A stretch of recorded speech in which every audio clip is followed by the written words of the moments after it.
ನಮಸ್ಕಾರ. ಮುಖ್ಯಾಂಶಗಳು. ಗುಜರಾತ್ ಕೇಂದ್ರೀಯ ವಿಶ್ವವಿದ್ಯಾಲಯ ಘಟಿಕೋತ್ಸವ. ಉನ್ನತ ಶಿಕ್ಷಣದಲ್ಲಿ ಪ್ರಯೋಗಶೀಲತೆಗೆ ಆದ್ಯತೆ ಅಗತ್ಯ. ರಾಷ್ಟ್ರಪತಿ ರಾಮನಾಥ್ ಕೋವಿಂದ್. ನವೋದ್ಯಮ ಕಾರ್ಪೊರೇಟ್ ವಲಯದಲ್ಲಿ ಹೊಸ ಚಿಂತನೆ. ಆತ್ಮನಿರ್ಭರ ಭಾರತ ಪರಿಕಲ್ಪನೆಗೆ ಉತ್ತೇಜನ. ಪ್ರಧಾನಿ ನರೇಂದ್ರ ಮೋದಿ. ಚಿಕ್ಕಬಳ್ಳಾಪುರ ಸ್ಫೋಟ ಪ್ರಕರಣ. ಮೃತರ ಕುಟುಂಬಗಳಿಗೆ ಉಪರಾಷ್ಟ್ರಪತಿ, ಪ್ರಧಾನಿ ಸಂತಾಪ. ರಾಜ್ಯ ಸರ್ಕಾರದಿಂದ ಪರಿಹಾರ ಘೋಷಣೆ. ಹಾಗೂ ಗುಜರಾತ್ನ 6 ಮಹಾನಗರ ಪಾಲಿಕೆ ಚುನಾವಣೆ. ಮತ ಎಣಿಕೆ ಪ್ರಗತಿಯಲ್ಲಿ ಹಲವು ಕ್ಷೇತ್ರಗಳಲ್ಲಿ ಬಿಜೆಪಿ ಮುನ್ನಡೆ. ವಾರ್ತೆಗಳ ವಿವರ. ರಾಷ್ಟ್ರಪತಿ ರಾಮನಾಥ್ ಕೋವಿಂದ್ ಇಂದಿನಿಂದ 2 ದಿನಗಳ ಕಾಲ ಗುಜರಾತ್ ಪ್ರವಾಸ ಕೈಗೊಂಡಿದ್ದಾರೆ. ಇಂದು ಸಂಜೆ ಗುಜರಾತ್ನ ಗಾಂಧಿನಗರದಲ್ಲಿನ ಕೇಂದ್ರೀಯ ವಿಶ್ವವಿದ್ಯಾಲಯದ 3ನೇ ಘಟಿಕೋತ್ಸವ ಭಾಷಣ ಮಾಡಿದ ಅವರು, ಉನ್ನತ ಶಿಕ್ಷಣದಲ್ಲಿ ಪ್ರಯೋಗಶೀಲತೆಗೆ ಆದ್ಯತೆ ಅಗತ್ಯ. ಭಾರತೀಯ ಮೌಲ್ಯಗಳೊಂದಿಗೆ ಶಿಕ್ಷಣ ವಿಸ್ತಾರವಾಗಬೇಕಾಗಿದೆ. ಭಾರತ ಜ್ಞಾನದ ಕೇಂದ್ರವಾಗಿ ಹೊರಹೊಮ್ಮುತ್ತಿದೆ. ಶಿಕ್ಷಣದ ಲಾಭ ವೈಯಕ್ತಿಕಕ್ಕೆ ಮಾತ್ರವಲ್ಲದೆ ಸಮಾಜ ಹಾಗೂ ದೇಶಕ್ಕೆ ಒಳಿತಾಗುವತ್ತ ಕೆಲಸ ಮಾಡಬೇಕಾಗಿದೆ. ದೇಶದ ಅಭಿವೃದ್ಧಿ ಯಾತ್ರೆಯಲ್ಲಿ ಕಟ್ಟಕಡೆ ವ್ಯಕ್ತಿಗೂ ಪ್ರಯೋಜನವಾಗಿ ಅವರ ಕಲ್ಯಾಣಕ್ಕೆ ಎಲ್ಲರೂ ಶ್ರಮಿಸಬೇಕಾಗಿದೆ ಎಂದರು. ಗಾಂಧಿನಗರದ ಕೇಂದ್ರೀಯ ವಿಶ್ವವಿದ್ಯಾಲಯ ಅಲ್ಪಾವಧಿಯಲ್ಲಿ ಮಹತ್ತರ ಸಾಧನೆ ಮಾಡಿದೆ. ವಿಶ್ವವಿದ್ಯಾಲಯದ ವಿದ್ಯಾರ್ಥಿನಿಯರು ಹೆಮ್ಮೆ ಪಡುವಂತಹ ಸಾಧನೆಗಳನ್ನು ಮಾಡಿದೆ. ವಿಶ್ವವಿದ್ಯಾಲಯದಲ್ಲಿ ಅನೇಕ ದೇಶಗಳ ವಿದ್ಯಾರ್ಥಿಗಳು ಅಧ್ಯಯನ ಮಾಡುತ್ತಿದ್ದು, ಇಲ್ಲಿನ ಅನಿವಾಸಿ ಭಾರತೀಯರ ಕೇಂದ್ರ ವಿಶಿಷ್ಟವೆನಿಸಿದೆ ಎಂದರು.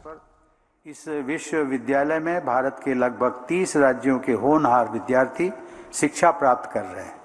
मुझे बताया गया है कि यहाँ गुजरात के विद्यार्थियों की संख्या मात्र 15% ही है, जबकि बिहार, उत्तर प्रदेश, उड़ीसा, असम, पश्चिम बंगाल तथा तेलंगाना सहित अन्य राज्यों व केंद्र शासित प्रदेशों के विद्यार्थियों की संख्या लगभग 85% है.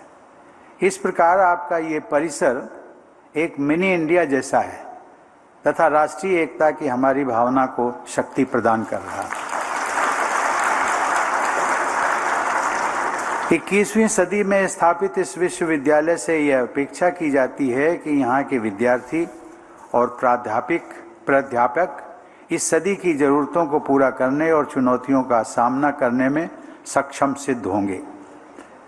मुझे पूरा विश्वास है कि आप सब इन अपेक्षाओं पर खरे उतरेंगे. ರಾಷ್ಟ್ರಪತಿ ಅವರು ನಾಳೆ ಅಹಮದಾಬಾದ್ನಲ್ಲಿ ಮೊಟೆರಾ ಕ್ರಿಕೆಟ್ ಕ್ರೀಡಾಂಗಣವನ್ನು ಉದ್ಘಾಟಿಸಲಿದ್ದಾರೆ. ಈ ಕ್ರೀಡಾಂಗಣ ವಿಶ್ವದ ಅತಿದೊಡ್ಡ ಕ್ರೀಡಾಂಗಣವೆಂದು ಹೆಸರಾಗಲಿದೆ. ಸಬರಮತಿಯಲ್ಲಿರುವ ಈ ಕ್ರೀಡಾಂಗಣದಲ್ಲಿ ಭಾರತ ಮತ್ತು ಇಂಗ್ಲೆಂಡ್ ನಡುವಿನ 3ನೇ ಟೆಸ್ಟ್ ಪಂದ್ಯ ನಡೆಯಲಿದೆ. 63 ಎಕರೆ ಪ್ರದೇಶದಲ್ಲಿ ನಿರ್ಮಾಣವಾಗಿರುವ ಈ ಕ್ರೀಡಾಂಗಣದಲ್ಲಿ 1,10,000 ವೀಕ್ಷಕರ ಸಾಮರ್ಥ್ಯವನ್ನು ಹೊಂದಿದೆ.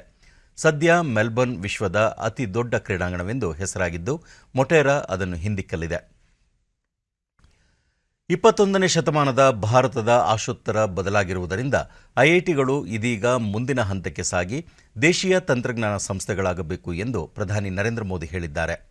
ಪಶ್ಚಿಮ ಬಂಗಾಳದ ಖರಗ್ಪುರ್ ಭಾರತೀಯ ತಂತ್ರಜ್ಞಾನ ಸಂಸ್ಥೆ ಐಐಟಿಯ 66ನೇ ಘಟಿಕೋತ್ಸವವನ್ನು ವರ್ಚುವಲ್ ಮೂಲಕ ಭಾಷಣ ಮಾಡಿದ ಅವರು, ಐಐಟಿ ಸಂಸ್ಥೆಗಳ ಪದವೀಧರರು ಕ್ಯಾಂಪಸ್ನಿಂದ ಹೊರಬಂದ ನಂತರ ತಮ್ಮ ಜೀವನ ರೂಪಿಸಿಕೊಳ್ಳುವುದಕ್ಕೆ ಮಾತ್ರ ಸೀಮಿತವಾಗದೆ ದೇಶದ ಕೋಟ್ಯಾಂತರ ಜೀವನ ಬದಲಾವಣೆಯತ್ತ ಕೆಲಸ ಮಾಡಬೇಕು.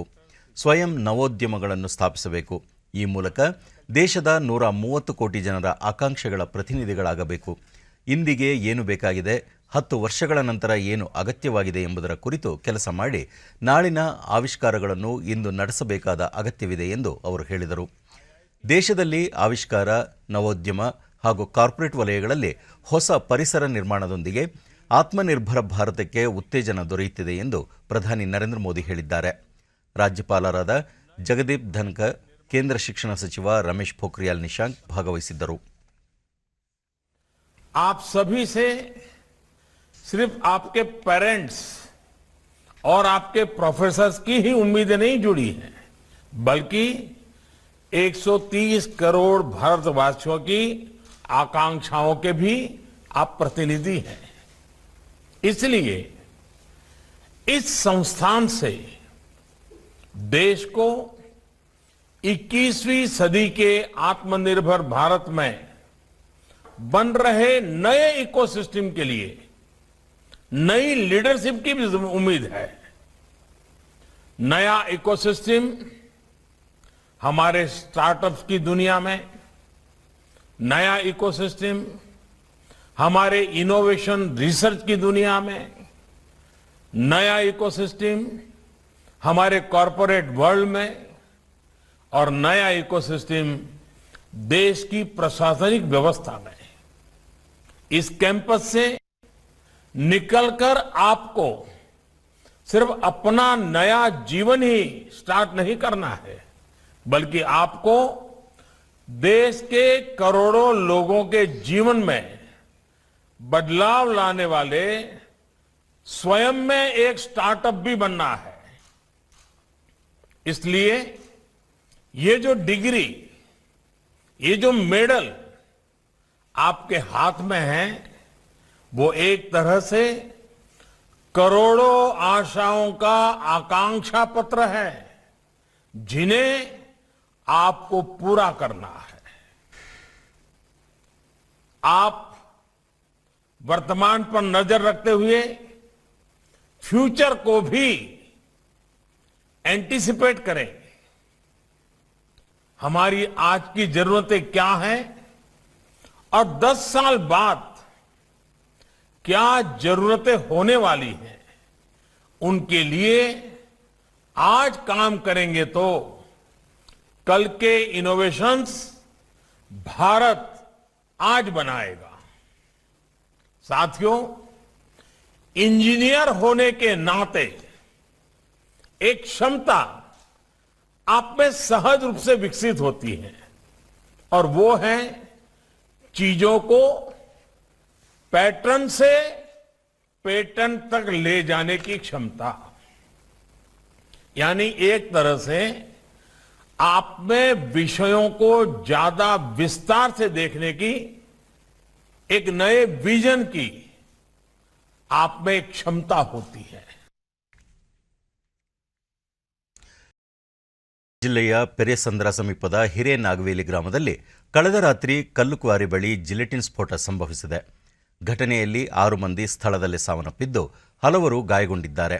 ಮೃತಪಟ್ಟವರು ಹಿರೇನಾಗವೇಲಿ ಗ್ರಾಮದ ಒಬ್ಬರು, ಬಾಗೇಪಲ್ಲಿಯ ಓರ್ವರು, ಆಂಧ್ರ ಮೂಲದ 3, ನೇಪಾಳದ ಒಬ್ಬರು ಎಂದು ತಿಳಿದುಬಂದಿದೆ. ಸ್ಫೋಟದ ತೀವ್ರತೆಗೆ ಮೃತದೇಹಗಳು ಛಿದ್ರವಾಗಿವೆ. ಗಾಯಾಳುಗಳನ್ನು ಆಸ್ಪತ್ರೆಗೆ ದಾಖಲಿಸಲಾಗಿದೆ. ವಿಧಿವಿಜ್ಞಾನ ಪ್ರಯೋಗಾಲಯದ ಅಧಿಕಾರಿಗಳ ತಂಡ ಘಟನಾ ಸ್ಥಳಕ್ಕೆ ಭೇಟಿ ನೀಡಿ ಪರಿಶೀಲನಾ ಕಾರ್ಯ ಕೈಗೊಂಡಿದೆ. ಆರೋಗ್ಯ ಸಚಿವ ಹಾಗೂ ಜಿಲ್ಲಾ ಉಸ್ತುವಾರಿ ಸಚಿವರೂ ಆಗಿರುವ ಕೆ. ಸುಧಾಕರ್ ಸ್ಥಳಕ್ಕೆ ಭೇಟಿ ನೀಡಿ ಪರಿಶೀಲನೆ ನಡೆಸಿ ಮೃತ ಕುಟುಂಬಗಳಿಗೆ ಸಾಂತ್ವನ ಹೇಳಿದರು.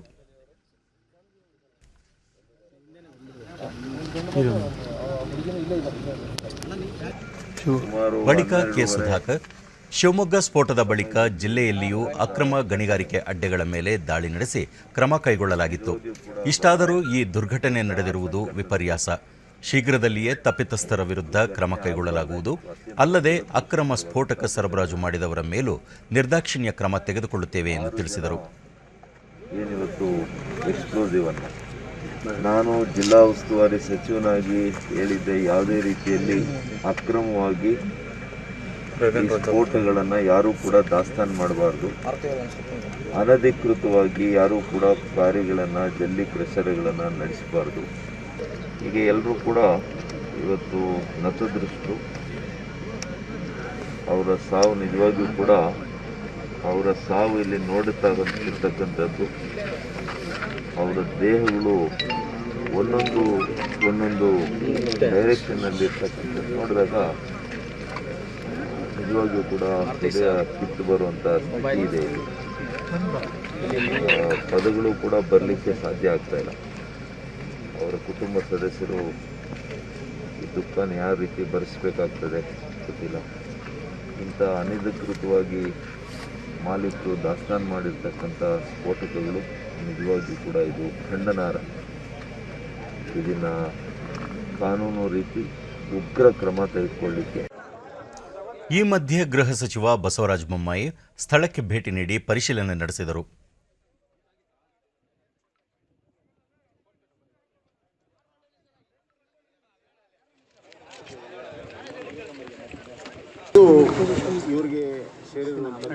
ನಂತರ ಅವರು ಈ ಕಲ್ಲುಗಣಿ ಆಂಧ್ರ ಮೂಲದವರಿಗೆ ಸೇರಿದ್ದು ಅದರ ಮಾಲೀಕರನ್ನು ಪತ್ತೆ ಹಚ್ಚಲಾಗುತ್ತಿದೆ. ಈ ಕ್ವಾರಿಯನ್ನು ಮೊದಲೇ ದಾಳಿ ನಡೆಸಿ ಪ್ರಕರಣ ದಾಖಲಿಸಿ ಕಾರ್ಯಚಟುವಟಿಕೆಯನ್ನು ಜಿಲ್ಲಾಡಳಿತ ಸ್ಥಗಿತಗೊಳಿಸಿತ್ತು. ಆದರೂ ಅಲ್ಲಿ ಸ್ಫೋಟಗೊಂಡಿರುವುದರ ಬಗ್ಗೆ ಸಮಗ್ರ ತನಿಖೆಯನ್ನು ನಡೆಸಲು ಸಿಐಡಿಗೆ ವಹಿಸಲಾಗುವುದು ಎಂದು ಹೇಳಿದರು. ಕಲ್ಲು ಗಣಿಗಾರಿಕೆ ಬಗ್ಗೆ ಪ್ರತಿ ತಿಂಗಳು ವರದಿ ನೀಡುವಂತೆ ಜಿಲ್ಲಾ ಪೊಲೀಸ್ ವರಿಷ್ಠಾಧಿಕಾರಿಗೆ ಸೂಚನೆ ನೀಡಲಾಗಿದೆ ಮತ್ತು ಘಟನೆಯಲ್ಲಿ ಮೃತಪಟ್ಟ ಕುಟುಂಬಗಳಿಗೆ ತಲಾ 5 ಲಕ್ಷ ರೂಪಾಯಿ ಪರಿಹಾರ ಘೋಷಿಸಲಾಗಿದೆ ಎಂದು ಅವರು ಹೇಳಿದರು. ಇವರ ಕ್ವಾರಿಗೆ ಪೊಲೀಸರು 7ನೇ ತಾರೀಕಿಗೆ ರೇಡ್ ಮಾಡಿದ್ರು. ಅದಕ್ಕಿಂತ ಮುಂಚೆ SP ಕೂಡ ರೇಡ್ ಮಾಡಿದ್ರು. ಆ ರೇಡಿನ ಮುಂದುವರೆದ ಭಾಗದಲ್ಲಿ ವೆಹಿಕಲ್ ಸೀಜರ್ ಮಾಡೋದಕ್ಕೆ ಪೊಲೀಸರು 7ನೇ ತಾರೀಕು ಹೋಗಿದ್ದರು. ಅಲ್ಲಿ ವೆಹಿಕಲ್ ಕೂಡ ಸೀಜ್ ಮಾಡಿದರು. ಸೀಜ್ ಮಾಡಿದಂಥ ಒಂದು ವಿಷಯ ಗೊತ್ತಾದ ಮೇಲೆ ಬಹುತೇಕವಾಗಿ ಇದನ್ನೆಲ್ಲ ಮುಚ್ಚಿಟ್ಟಿದ್ರು ಕಾಣ್ತದೆ. ಜಿಲ್ಲಾ ಪೊಲೀಸ್ ವರಿಷ್ಠಾಧಿಕಾರಿ ಹಾಗೂ ಜಿಲ್ಲಾಧಿಕಾರಿ ಸ್ಥಳಕ್ಕೆ ಭೇಟಿ ನೀಡಿ ಪರಿಶೀಲನೆ ನಡೆಸಿದ್ದಾರೆ. ಪೊಲೀಸ್ ವರಿಷ್ಠಾಧಿಕಾರಿ ಜಿಕೆ ಮಿಥುನ್ ಕುಮಾರ್, ಘಟನೆ ಬಗ್ಗೆ ಇನ್ನೂ ಹೆಚ್ಚಿನ ಮಾಹಿತಿಯನ್ನು ಸಂಗ್ರಹಿಸಲಾಗುತ್ತಿದೆ. ಘಟನೆ ಹೇಗೆ ನಡೆಯಿತು ಎಂಬ ಕುರಿತು ತನಿಖೆಯ ನಂತರ ವಿವರಗಳನ್ನು ತಿಳಿಸಲಾಗುವುದು ಎಂದು ಹೇಳಿದರು. ಎಕ್ಸ್ಪ್ಲೋಸಿವ್ಸ್ ಬ್ಲಾಸ್ಟ್ ಆಗಿದೆ, 5 ಜನ ಮೃತಪಟ್ಟಿದ್ದಾರೆ. ಇವತ್ತು ರಾತ್ರಿ ಈ ಘಟನೆ ಆಗಿದೆ. ಹೇಗಾಗಿದೆ ಏನು ಎತ್ತ ಅಂತದ್ದು ತನಿಖೆ ಮಾಡ್ತೇವೆ. ಇನ್ನು ಮಾಹಿತಿ ಸಿಕ್ಕಿದ ನಂತರ ನಾನು ತಿಳಿಸ್ತೀನಿ. ಜಿಲ್ಲಾಧಿಕಾರಿ ಲತಾ, ಈಗಾಗಲೇ ಕಲ್ಲು ಕ್ವಾರಿ ಮೇಲೆ 4 ಪ್ರಕರಣಗಳು ದಾಖಲಾಗಿದ್ದು ಘಟನೆ ಬಗ್ಗೆ ತನಿಖೆ ನಂತರ ಮುಂದಿನ ಕ್ರಮ ಜರುಗಿಸಲಾಗುವುದು ಎಂದರು. ಆಕ್ಷನ್ ಕೂಡ ಆಗಿದೆ. ಸೊ ಇದು ಎಲ್ಲೋ ಅವರೇನೋ ಹೌಸ್ ಇಟ್ಟಿದ್ದನ್ನು ಡಿಸ್ಪೋಸ್ ಮಾಡಲಿಕ್ಕೆ ಅಂತ ಬಂದಾಗ ಈ ಕ್ರಮ ಆಗಿದೆ. ಸೊ ಕ್ವಾರಿನಲ್ಲಾಗಲಿ ಅಥವಾ ಕ್ರಷರಲ್ಲಾಗಲಿ ಅವರು ಎಕ್ಸ್ಪ್ಲೋಸಿವ್ಸ್ ಅವ್ರಿಗೆ ಸಿಕ್ಕಿಲ್ಲ. ಅಂದರೆ ಫಸ್ಟ್ ಟೈಮ್ ಏನು ಸಿಕ್ಕಿದಾಗ ಅದನ್ನೆಲ್ಲ ಸೀಸ್ ಮಾಡಿ ಅವ್ರ ಮೇಲೆ ಕೇಸು ಆಗಿದೆ. ಅವತ್ತಿಂದ ಕ್ವಾರಿ ನಡೀತಾನೂ ಇಲ್ಲ. ಸೊ ಹಾಗಾಗಿ ಏನೆಲ್ಲ ಸಾಧ್ಯವೋ ಅದೆಲ್ಲ ನಾವು ಜಿಲ್ಲಾಡಳಿತದಿಂದ ತೊಗೊಂಡಿದ್ದೀವಿ. ಪೊಲೀಸವರು ಪ್ರೊಆಕ್ಟಿವ್ ಆಗಿ ಮಾಡ್ತಿದ್ದಾರೆ. ಐಜಿಪಿ ಚಂದ್ರಶೇಖರ್, ಸ್ಫೋಟ ದೊಡ್ಡ ಪ್ರಮಾಣದಲ್ಲಿ ಆಗಿದ್ದು ಕಲ್ಲು ಕ್ವಾರಿ ಯಾರ ಒಡೆತನಕ್ಕೆ ಸೇರಿದ್ದು ಎಂಬುದರ ಬಗ್ಗೆ ಮಾಹಿತಿ ಕಲೆ ಹಾಕಲಾಗುತ್ತಿದ್ದು ತಪ್ಪಿತಸ್ಥರ ವಿರುದ್ಧ ಕ್ರಮ ಕೈಗೊಳ್ಳಲಾಗುವುದು ಎಂದು ತಿಳಿಸಿದರು.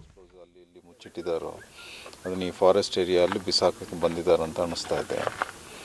ಅದರಲ್ಲಿ ಆಕ್ಸಿಡೆಂಟಲ್ ಬ್ಲಾಸ್ಟ್ ಆಗಿರ್ಬೋದು ಅಂತ ಅನ್ನಿಸ್ತಾ ಇದೆ. ಇನ್ನು ನಮ್ಮ BDDS ಆಮೇಲೆ FSL ಟೀಮ್ಸ್ ಬರ್ತಾ ಇದೆ ಬ್ಯಾಂಗ್ಳೂರಿಂದ. ಬಂದ ನಂತರ ಇದ್ರ ಬಗ್ಗೆ ಹಿಂಗಾಯಿತು ಏನಾಯಿತು ಅಂತ ಸ್ವಲ್ಪ ಸಮಗ್ರ ಮಾಹಿತಿ ಗೊತ್ತಾಗ್ಬೋದು. ಚಿಕ್ಕಬಳ್ಳಾಪುರ ಜಿಲ್ಲೆಯಲ್ಲಿ ನಡೆದ ಸ್ಫೋಟ ಪ್ರಕರಣದಲ್ಲಿ ಮೃತ ಕುಟುಂಬಗಳಿಗೆ ಉಪರಾಷ್ಟ್ರಪತಿ ಎಂ ವೆಂಕಯ್ಯ ನಾಯ್ಡು ಸಂತಾಪ ಸೂಚಿಸಿದ್ದಾರೆ. ಅವರು ತಮ್ಮ ಟ್ವೀಟ್ ಸಂದೇಶದಲ್ಲಿ ಮೃತರ ಕುಟುಂಬಗಳಿಗೆ ಸಂತಾಪ, ಗಾಯಗೊಂಡವರು ಶೀಘ್ರ ಗುಣಮುಖರಾಗಲಿ ಎಂದು ಆಶಿಸಿದ್ದಾರೆ.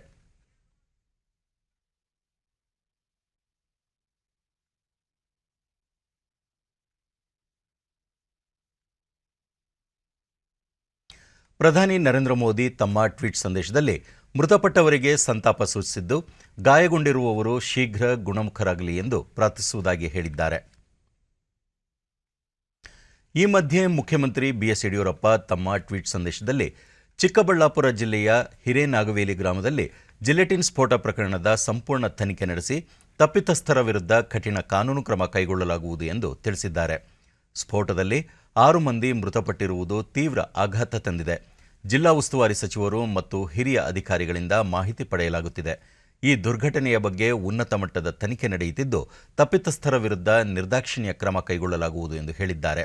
ಅಲ್ಲದೆ ಮೃತರ ಆತ್ಮಕ್ಕೆ ಶಾಂತಿ ಹಾಗೂ ಮೃತರ ಕುಟುಂಬಗಳಿಗೆ ಸಂತಾಪವನ್ನು ಸೂಚಿಸಿದ್ದಾರೆ. ಚಿಕ್ಕಬಳ್ಳಾಪುರ ಜಿಲ್ಲೆ ಹಿರೇನಾಗವೇಲಿಯಲ್ಲಿ ನಡೆದ ಸ್ಫೋಟ ಪ್ರಕರಣದಲ್ಲಿ ಯಾರೇ ಭಾಗಿಯಾಗಿದ್ದರೂ ನಿರ್ದಾಕ್ಷಿಣ್ಯವಾಗಿ ಕ್ರಮ ಜರುಗಿಸಲಾಗುವುದು. ತಪ್ಪಿತಸ್ಥರು ಎಷ್ಟೇ ಪ್ರಭಾವಿಗಳಾಗಿದ್ದರೂ ಅವರನ್ನು ರಕ್ಷಣೆ ಮಾಡುವ ಪ್ರಶ್ನೆಯೇ ಇಲ್ಲ ಎಂದು ಗಣಿ ಮತ್ತು ಭೂವಿಜ್ಞಾನ ಸಚಿವ ಮುರುಗೇಶ್ ನಿರಾಣಿ ತಿಳಿಸಿದ್ದಾರೆ. ಅವರು ತಮ್ಮ ಟ್ವೀಟ್ನಲ್ಲಿ ಶಿವಮೊಗ್ಗ ಸ್ಫೋಟದ ನಂತರ ಇಂತಹ ಘಟನೆ ನಡೆದಿರುವುದು ತುಂಬಾ ದುರದೃಷ್ಟಕರ. ಸರ್ಕಾರ ಸೂಕ್ತ ತನಿಖೆ ನಡೆಸಿ ಇದರಲ್ಲಿ ಭಾಗಿಯಾಗಿರುವವರ ವಿರುದ್ಧ ಕಠಿಣ ಕಾನೂನು ಕ್ರಮ ಕೈಗೊಳ್ಳಲಿದೆ ಎಂದು ಹೇಳಿದ್ದಾರೆ. ಘಟನೆಯಲ್ಲಿ ಕಾರ್ಮಿಕರು ಸಾವನ್ನಪ್ಪಿರುವ ಸುದ್ದಿ ಕೇಳಿ ಮನಸ್ಸಿಗೆ ತೀವ್ರ ಆಘಾತವಾಗಿದೆ. ಮೃತರ ಆತ್ಮಕ್ಕೆ ಶಾಂತಿ ದೊರಕಲಿ, ಸಂತ್ರಸ್ತರ ಕುಟುಂಬಗಳಿಗೆ ಸಂತಾಪಗಳು ಎಂದು ಹೇಳಿದ್ದಾರೆ. ಇನ್ನು ಮುಂದೆ ಕಲ್ಲು ಕ್ವಾರಿ ಹಾಗೂ ಗಣಿಗಾರಿಕೆ ಪ್ರದೇಶಗಳಲ್ಲಿ ಸ್ಫೋಟಕ ವಸ್ತುಗಳನ್ನು ಬಳಸಲು ಸರ್ಕಾರದಿಂದ ಅನುಮತಿ ಪಡೆಯುವುದು ಕಡ್ಡಾಯಗೊಳಿಸಿ ಹೊಸ ಕಾನೂನು ಜಾರಿಗೊಳಿಸಲಾಗುವುದು ಎಂದು ಸಚಿವ ಮುರುಗೇಶ್ ನಿರಾಣಿ ದೆಹಲಿಯಲ್ಲಿ ತಿಳಿಸಿದ್ದಾರೆ. ಸುದ್ದಿಗಾರರೊಂದಿಗೆ ಅವರು ಕಾನೂನು ಬಾಹಿರವಾಗಿ ಕಲ್ಲು ಕ್ವಾರಿ ಹಾಗೂ ಗಣಿ ಪ್ರದೇಶಗಳಲ್ಲಿ ಸ್ಫೋಟಕ ವಸ್ತುಗಳ ಬಳಕೆಯಿಂದಾಗಿ ಇಂತಹ ಘಟನೆಗಳು ನಡೆಯುತ್ತಿವೆ. ಹಾಗಾಗಿ ಇನ್ನು ಮುಂದೆ ಅದನ್ನು ತಡೆಯಲು ಬಿಗಿಯಾದ ಕ್ರಮಗಳನ್ನು ಕೈಗೊಳ್ಳಲಾಗುವುದು. ಅಕ್ರಮ ಗಣಿಗಾರಿಕೆಗಳಲ್ಲಿ ಭಾಗಿಯಾಗಿರುವವರ ವಿರುದ್ಧ ಕಠಿಣ ಕ್ರಮ ಕೈಗೊಳ್ಳಲಾಗುವುದು ಎಂದು ಹೇಳಿದ್ದಾರೆ. ಚಿಕ್ಕಬಳ್ಳಾಪುರ ಜಿಲೆಟಿನ್ ಸ್ಫೋಟ ಪ್ರಕರಣದ ಬಗ್ಗೆ ಹೈಕೋರ್ಟ್ ನ್ಯಾಯಮೂರ್ತಿಗಳಿಂದ ತನಿಖೆಗೆ ಆದೇಶಿಸಬೇಕು. ಘಟನೆಗೆ ಕಾರಣರಾದ ಜಿಲ್ಲೆಯ ಎಲ್ಲ ಅಧಿಕಾರಿಗಳನ್ನು ಅಮಾನತಿನಲ್ಲಿಟ್ಟು ಕ್ರಿಮಿನಲ್ ಮೊಕದ್ದಮೆ ದಾಖಲಿಸಬೇಕೆಂದು ವಿಧಾನಸಭೆಯ ವಿರೋಧ ಪಕ್ಷದ ನಾಯಕ ಸಿದ್ದರಾಮಯ್ಯ ಆಗ್ರಹಿಸಿದ್ದಾರೆ. ತಮ್ಮ ಟ್ವೀಟ್ ಸಂದೇಶದಲ್ಲಿ ಚಿಕ್ಕಬಳ್ಳಾಪುರ ಕಲ್ಲುಕ್ವಾರಿಯಲ್ಲಿ 6 ಮಂದಿ ಸಾವಿಗೀಡಾಗಿರುವುದು ಜಿಲೆಟಿನ್ ಸ್ಫೋಟದಿಂದ ಅಲ್ಲ, ಅಕ್ರಮ ಗಣಿಗಳನ್ನು ಸಕ್ರಮ ಮಾಡಲು ಹೋರಾಡಿರುವ ದುರಾಡಳಿತಕ್ಕೆ ಬಲಿಯಾಗಿದ್ದಾರೆ. ಶಿವಮೊಗ್ಗ ಸ್ಫೋಟದ ನಂತರ ನಡೆದ ಈ ಸ್ಫೋಟ ರಾಜ್ಯ ಸರ್ಕಾರದ ನಿಷ್ಕ್ರಿಯತೆ, ಬೇಜವಾಬ್ದಾರಿತನ ಮತ್ತು ಅಕ್ರಮದಲ್ಲಿ ಶಾಮೀಲಾಗಿರುವ ಭ್ರಷ್ಟತನಕ್ಕೆ ಸಾಕ್ಷಿ ಎಂದು ಹೇಳಿದ್ದಾರೆ. ಕರ್ನಾಟಕದಲ್ಲಿ 2,000ಕ್ಕೂ ಅಧಿಕ ಅನಧಿಕೃತ ಕ್ರಷರ್ ಮತ್ತು ಕ್ವಾರಿಗಳಿದ್ದು, ಮುಖ್ಯಮಂತ್ರಿ ತಕ್ಷಣ ಅವುಗಳ ಪಟ್ಟಿ ಬಿಡುಗಡೆ ಮಾಡಬೇಕು ಮತ್ತು ನಿರ್ದಾಕ್ಷಿಣ್ಯವಾಗಿ ಅವುಗಳನ್ನು ಮುಚ್ಚಿಸುವ ಕೆಲಸ ಮಾಡಬೇಕು ಎಂದು ಒತ್ತಾಯಿಸಿದ್ದಾರೆ.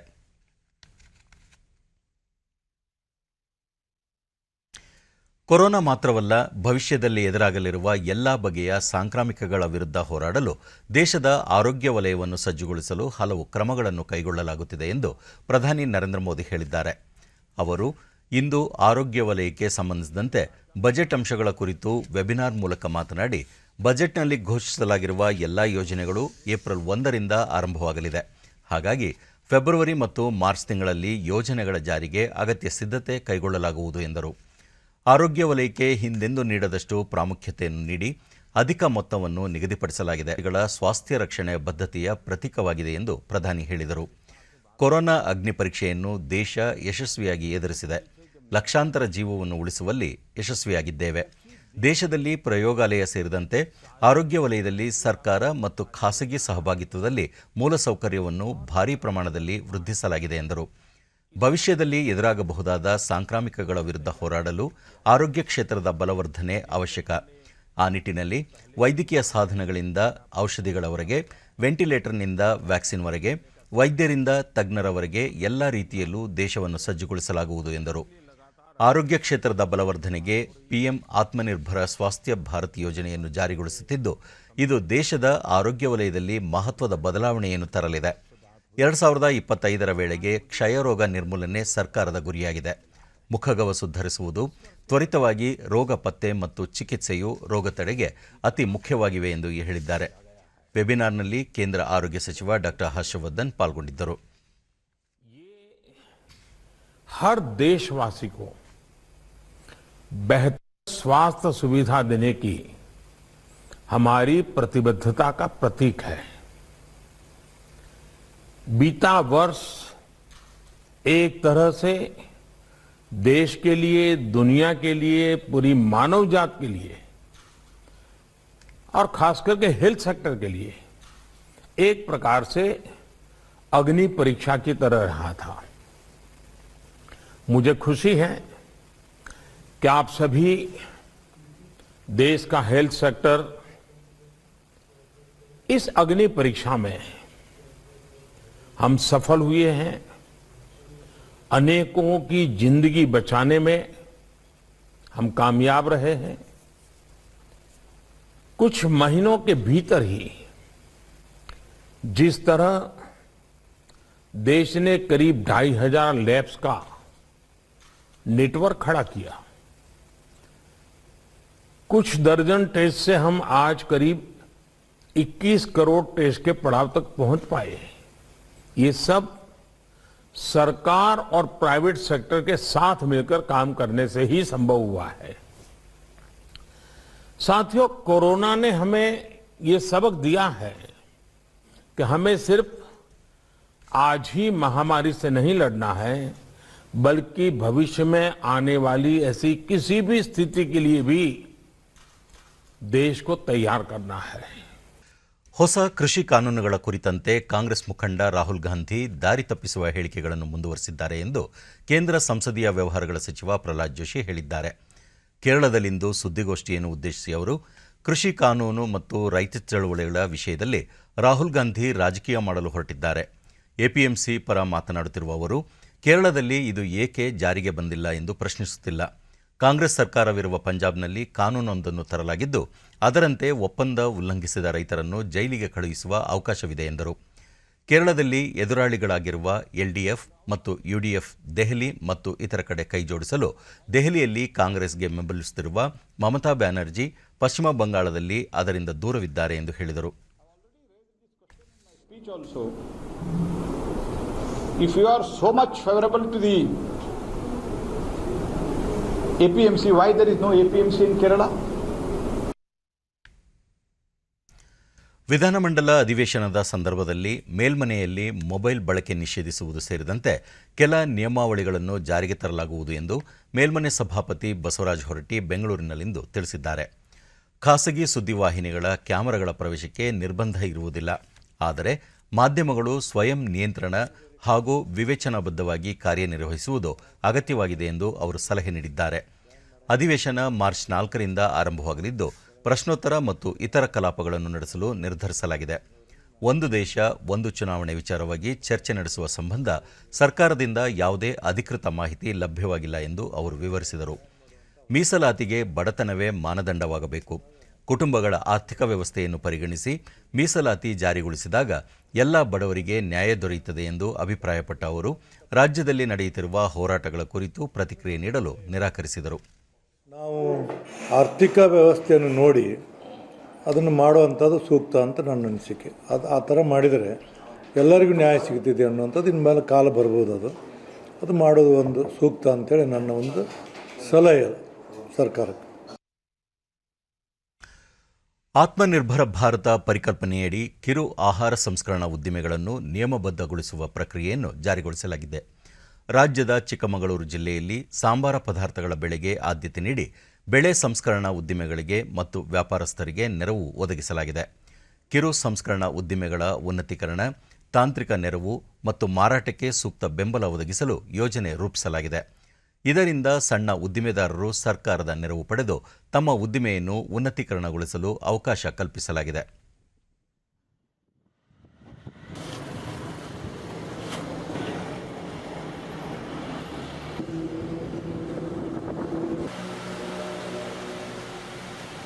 ಈಗ ಈ ಯೋಜನೆ ಬಂದಿರೋದ್ರಿಂದ ಡಿಡಿ ನ್ಯೂಸ್ನೊಂದಿಗೆ ಕೃಷಿಕ ಚಂದ್ರಶೇಖರ್.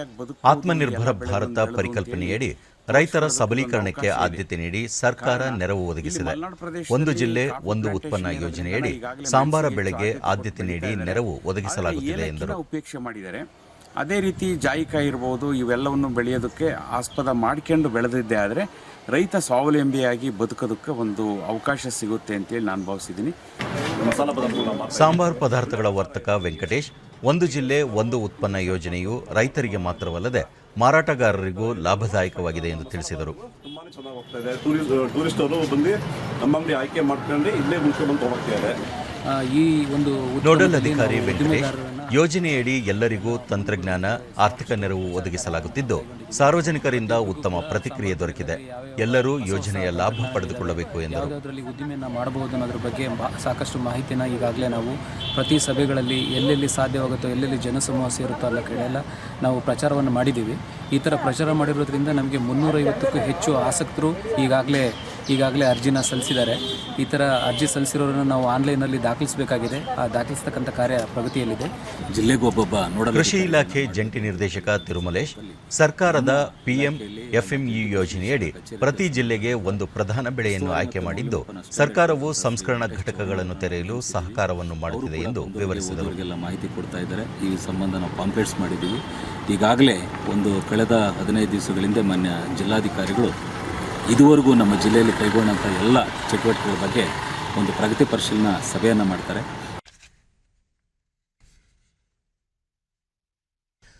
ಗುಜರಾತ್ನಲ್ಲಿ ಅಹಮದಾಬಾದ್ ಸೇರಿದಂತೆ 6 ಮಹಾನಗರ ಪಾಲಿಕೆಗಳ ಚುನಾವಣೆಯ ಮತ ಎಣಿಕೆ ಪ್ರಗತಿಯಲ್ಲಿದೆ. ಈ ತಿಂಗಳ 21ರಂದು ಅಹಮದಾಬಾದ್, ಸೂರತ್, ವಡೋದರ, ಜಾಮ್ನಗರ್, ಭಾವ್ನಗರ್ ಹಾಗೂ ರಾಜ್ಕೋಟ್ ಮಹಾನಗರ ಪಾಲಿಕೆಗಳಿಗೆ ಚುನಾವಣೆ ನಡೆದಿತ್ತು. ಇತ್ತೀಚಿನ ವರದಿಯಂತೆ 6 ಮಹಾನಗರ ಪಾಲಿಕೆಗಳ ಒಟ್ಟು 575 ಸ್ಥಾನಗಳ ಪೈಕಿ ಬಿಜೆಪಿ ಹೆಚ್ಚು ಸ್ಥಾನಗಳಲ್ಲಿ, ನಂತರದ ಸ್ಥಾನದಲ್ಲಿ ಕಾಂಗ್ರೆಸ್ ಮುನ್ನಡೆ ಸಾಧಿಸಿದೆ. ಬಿಎಸ್ಪಿ ಮತ್ತು ಆಮ್ ಆದ್ಮಿ ಪಕ್ಷ ಸಹ ಖಾತೆಗಳನ್ನು ತೆರೆದಿವೆ. 6 नगर निगमों में कुल 2276 उम्मीदवार चुनावी मैदान में हैं.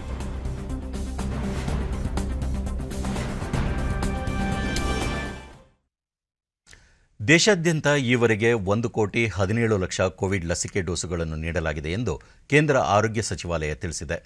ದೆಹಲಿಯಲ್ಲಿಂದು ಸಚಿವಾಲಯದ ಕಾರ್ಯದರ್ಶಿ ರಾಜೇಶ್ ಭೂಷಣ್, ಈವರೆಗೆ ನೀಡಲಾದ ಒಟ್ಟು ಲಸಿಕೆಗಳ ಪೈಕಿ 1,04,00,000 ಮೊದಲ ಡೋಸ್ಗಳು, 12,61,000 ಎರಡನೇ ಡೋಸ್ಗಳಾಗಿವೆ. ಈ ಪೈಕಿ 68% ಆರೋಗ್ಯ ಕಾರ್ಯಕರ್ತರಿಗೆ ಮೊದಲ ಡೋಸ್ ಹಾಗೂ 62% ಆರೋಗ್ಯ ಕಾರ್ಯಕರ್ತರಿಗೆ ಎರಡನೇ ಡೋಸ್ ನೀಡಲಾಗಿದೆ. 41% ಮುಂಚೂಣಿ ಕಾರ್ಯಕರ್ತರಿಗೆ ಮೊದಲ ಡೋಸ್ ನೀಡಲಾಗಿದೆ ಎಂದರು. ದೇಶದಲ್ಲಿ ಸಕ್ರಿಯ ಪ್ರಕರಣಗಳ ಸಂಖ್ಯೆ 1.5 ಲಕ್ಷಕ್ಕೂ ಕಡಿಮೆ ಪ್ರಮಾಣದಲ್ಲಿ ಮುಂದುವರೆದಿದೆ. ಸೋಂಕಿನಿಂದ ದೈನಂದಿನ ಸಾವು ಪ್ರಕರಣಗಳು ಸಹ 100ಕ್ಕಿಂತ ಕಡಿಮೆ ಸಂಖ್ಯೆಯಲ್ಲಿ ಮುಂದುವರೆದಿದೆ. ದೇಶದಲ್ಲಿನ ಒಟ್ಟು ಸಕ್ರಿಯ ಪ್ರಕರಣಗಳ ಪೈಕಿ 75% ಪ್ರಕರಣಗಳು ಕೇರಳ ಮತ್ತು ಮಹಾರಾಷ್ಟ್ರದಲ್ಲಿವೆ. ಕೇರಳದಲ್ಲಿ 38%, ಮಹಾರಾಷ್ಟ್ರದಲ್ಲಿ 37%, ಕರ್ನಾಟಕದಲ್ಲಿ 4%, ತಮಿಳುನಾಡಿನಲ್ಲಿ 2.78% ಸಕ್ರಿಯ ಪ್ರಕರಣಗಳಿವೆ ಎಂದರು. तो ये 5.19% है और weekly positivity is less than 2%. 1. Case fatality rate is 1.42 and weekly fatality rate is less than 1%, 0.73. अभी भी 2 राज्य हैं जहां की 75% एक्टिव मामले हैं. ये हैं केरल और महाराष्ट्र. एक्टिव मामले का अर्थ, जैसा हम बार बार आपको बताते हैं, वो मामले हैं जो कि या तो अस्पतालों में हैं या घरों में सेल्फ आइसोलेशन में हैं under medical care. Because to relate the occurrence of a virus, ನೀತಿ ಆಯೋಗದ ಸದಸ್ಯ ಡಾಕ್ಟರ್ ವಿಕೆ ಪಾಲ್, ಬ್ರಿಟನ್ನಲ್ಲಿ ಕಂಡುಬಂದ ಕೋವಿಡ್ ರೂಪಾಂತರಿಯ 187 ಪ್ರಕರಣಗಳು, ದಕ್ಷಿಣ ಆಫ್ರಿಕಾ ರೂಪಾಂತರಿಯ 6 ಪ್ರಕರಣಗಳು ಹಾಗೂ ಬ್ರೆಜಿಲ್ ರೂಪಾಂತರಿಯ 1 ಪ್ರಕರಣ ಇದುವರೆಗೆ ವರದಿಯಾಗಿವೆ ಎಂದರು. but they have no influence on the pandemic. So today, on behalf of the consortium, I am pleased to state here that based on the information available to us, yes, these 3 variants are there, and the other 2 N440K and E8484K variants are there. But ಇನ್ನು ಹವಾವರ್ತಮಾನ. ರಾಜ್ಯದ ಕರಾವಳಿ ಹಾಗೂ ದಕ್ಷಿಣ ಒಳನಾಡಿನ ಹಲವೆಡೆ ಮತ್ತು ಉತ್ತರ ಒಳನಾಡಿನ ಅಲ್ಲಲ್ಲಿ ಮಳೆಯಾಗಿದೆ. ತುಮಕೂರು ಜಿಲ್ಲೆಯ ಬುಕ್ಕಾಪಟ್ಟಣದಲ್ಲಿ ಅತಿ ಹೆಚ್ಚು 11 ಸೆಂಟಿಮೀಟರ್ ಮಳೆಯಾಗಿದೆ. ಉಳಿದಂತೆ ತಿಪಟೂರು, ಲಿಂಗನಮಕ್ಕಿ 5, ತರೀಕೆರೆ 4, ಸೊರಬ, ಬೆಳ್ಳೂರು, ಬಾಳೆಹೊನ್ನೂರು, ಶ್ರವಣಬೆಳಗೊಳ, ಕಡೂರು, ಹಳೇಬೀಡು, ತಾಳಗುಪ್ಪ, ರಾಮಗಿರಿ, ಪಂಚನಹಳ್ಳಿ, ಚನ್ನಗಿರಿ, ಕಮ್ಮರಡಿ, ಯಗಟಿ 2, ಕಲಘಟಗಿ, ಕೊಪ್ಪ, ಸಿದ್ದಾಪುರ, ಸುಬ್ರಹ್ಮಣ್ಯ, ಅಜ್ಜಂಪುರ, ಹಿರೇಕೆರೂರು, ಶೃಂಗೇರಿ, ಹೊಸದುರ್ಗ, ಚಿಕ್ಕಮಗಳೂರು, ಚಿಕ್ಕನಾಯಕನಹಳ್ಳಿ, ಸೋಮವಾರಪೇಟೆ, ತ್ಯಾಗರ್ತಿ, ಪಾಂಡವಪುರ, ಬೇಲೂರು, ಶಿಕಾರಿಪುರ ಮತ್ತು ಆಗುಂಬೆಯಲ್ಲಿ ತಲಾ 1 ಸೆಂಟಿಮೀಟರ್ ಮಳೆಯಾಗಿದೆ.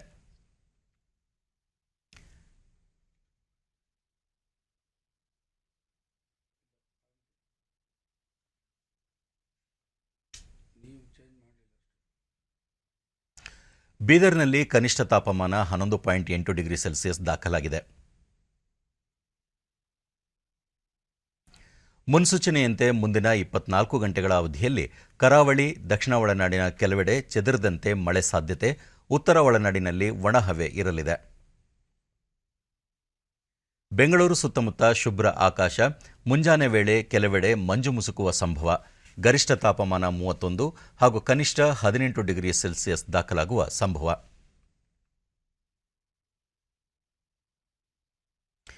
ಕೊನೆಯಲ್ಲಿ ಮತ್ತೊಮ್ಮೆ ಮುಖ್ಯಾಂಶಗಳು. ಗುಜರಾತ್ ಕೇಂದ್ರೀಯ ವಿಶ್ವವಿದ್ಯಾಲಯ ಘಟಿಕೋತ್ಸವ, ಉನ್ನತ ಶಿಕ್ಷಣದಲ್ಲಿ ಪ್ರಯೋಗಶೀಲತೆಗೆ ಆದ್ಯತೆ ಅಗತ್ಯ, ರಾಷ್ಟ್ರಪತಿ ರಾಮನಾಥ್ ಕೋವಿಂದ್. ನವೋದ್ಯಮ, ಕಾರ್ಪೊರೇಟ್ ವಲಯದಲ್ಲಿ ಹೊಸ ಚಿಂತನೆ, ಆತ್ಮನಿರ್ಭರ ಭಾರತ ಪರಿಕಲ್ಪನೆಗೆ ಉತ್ತೇಜನ, ಪ್ರಧಾನಿ ನರೇಂದ್ರ ಮೋದಿ. ಚಿಕ್ಕಬಳ್ಳಾಪುರ ಸ್ಫೋಟ ಪ್ರಕರಣ, ಮೃತರ ಕುಟುಂಬಗಳಿಗೆ ಉಪರಾಷ್ಟ್ರಪತಿ, ಪ್ರಧಾನಿ ಸಂತಾಪ, ರಾಜ್ಯ ಸರ್ಕಾರದಿಂದ ಪರಿಹಾರ ಘೋಷಣೆ. ಹಾಗೂ ಗುಜರಾತ್ನ 6 ಮಹಾನಗರ ಪಾಲಿಕೆ ಚುನಾವಣೆ, ಮತ ಎಣಿಕೆ ಪ್ರಗತಿಯಲ್ಲಿ, ಹಲವು ಕ್ಷೇತ್ರಗಳಲ್ಲಿ ಬಿಜೆಪಿ ಮುನ್ನಡೆ. ನಮ್ಮ ವಾರ್ತಾ ಪ್ರಸಾರವನ್ನು ನೀವು ಡಿಡಿ ಚಂದನ ನ್ಯೂಸ್ ಯೂಟ್ಯೂಬ್ ಚಾನೆಲ್ನಲ್ಲೂ ವೀಕ್ಷಿಸಬಹುದು. ವೀಕ್ಷಕರೇ, ತಪ್ಪದೆ ಮಾಸ್ಕ್ ಧರಿಸಿ. ನೀವು ಸುರಕ್ಷಿತವಾಗಿರುವುದರೊಂದಿಗೆ ನಿಮ್ಮವರನ್ನು ಸುರಕ್ಷಿತವಾಗಿರಿಸಿ. ಸರಿಯಾದ ಕ್ರಮದಲ್ಲಿ ಮುಖಗವಸನ್ನು ಧರಿಸಿ. ನಮ್ಮ ಮುಂದಿನ ವಾರ್ತಾ ಪ್ರಸಾರ ರಾತ್ರಿ 9 ಗಂಟೆಗೆ ಡಿಡಿ ಚಂದನದಲ್ಲಿ.